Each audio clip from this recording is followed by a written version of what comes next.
Bonjour à tout le monde, j'espère que vous allez bien. Bienvenue dans cette nouvelle vidéo où je vais vous présenter un projet pratique. Le projet d'aujourd'hui, il est assez spécial parce qu'il ne sera pas constitué que de deep learning, d'intelligence artificielle. Il va s'agir aussi de mettre en place un système complexe qui réunit intelligence artificielle, électronique embarquée et développement web. Donc un système complexe qui est proche de ce qui se fait dans la réalité. Lorsque par exemple en robotique intelligente, on essaie de contrôler des actuateurs, donc de mettre en mouvement un robot en fonction d'un programme d'intelligence artificielle. Donc pour ce projet, on a des composants clés que l'on utilise. On utilise une carte Arduino Uno avec son microcontrôleur Atmega, un capteur ultrason HC-SR04, d'accord, et un cerveau moteur 9 grammes. Donc le microcontrôleur ici va permettre de contrôler le capteur et l'actuateur, c'est-à-dire le cerveau moteur. Et pour le modèle de deep learning, vous pouvez le déployer soit sur votre carte Raspberry Pi, ici moi j'ai une Raspberry Pi 4 modèle B, ou soit simplement sur votre ordinateur. Donc sur n'importe quel ordinateur, vous pouvez déployer votre modèle de deep learning.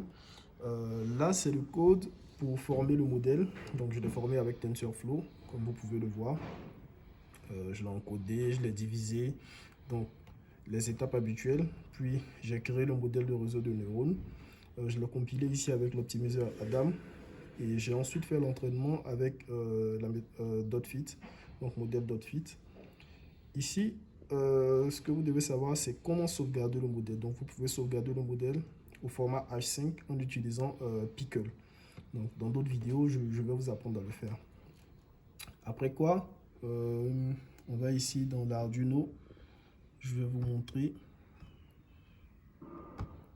Donc, ici, vous pouvez voir le code Arduino de la logique pour contrôler ce code en C++ pour contrôler la logique, pour contrôler le cerveau moteur en fonction des signaux, des informations du capteur ultrason. Donc la logique, elle est ici dans le void loop. Dans le void setup, c'est pour définir les pins donc, avec lesquels on travaille, les broches avec lesquelles on travaille. Et là, je définis la durée, la distance qu'il faut avant de réagir et tout ça. Donc, si l'objet est détecté à une distance inférieure à 10 cm, le signal est envoyé pour que le capteur, l'actuateur, donc le cerveau moteur, bouge de 90 degrés par exemple. Donc, ça, c'était le code Arduino que j'ai déjà téléversé sur ma carte. Là, maintenant, on va venir à la partie web. Donc, à la partie web, ici, je vais plus vous montrer la partie Flask, donc l'API, où j'ai défini les différentes routes vers le modèle de prédiction, bien évidemment. Et j'ai aussi fait appel au modèle ici. Donc, le chargement de modèle est également défini dans mon API Flask ici, en faisant tf-keras.models.load-model. Et j'ai placé mon modèle ici. Donc, on va essayer d'aller à la démonstration. Donc, pour la démonstration, je pense je vais déjà activer mon environnement virtuel pour ce projet. Super. Et maintenant, je vais lancer mon appli web.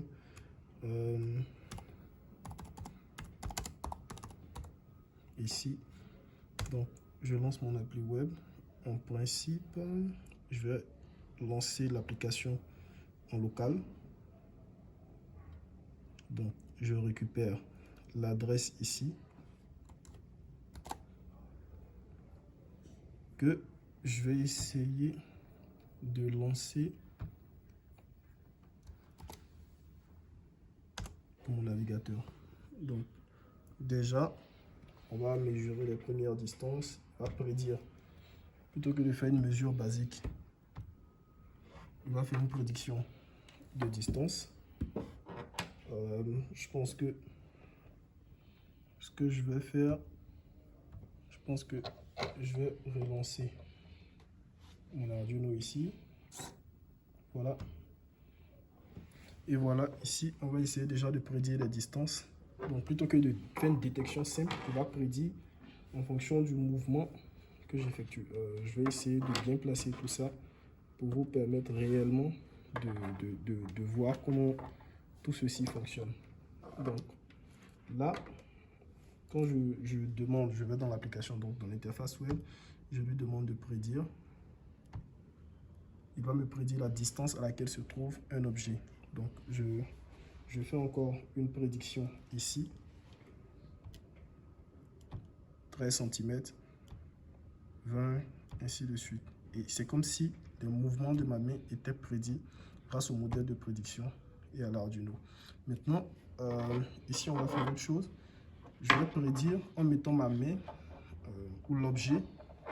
Pardon, je vais mettre l'objet le plus près possible.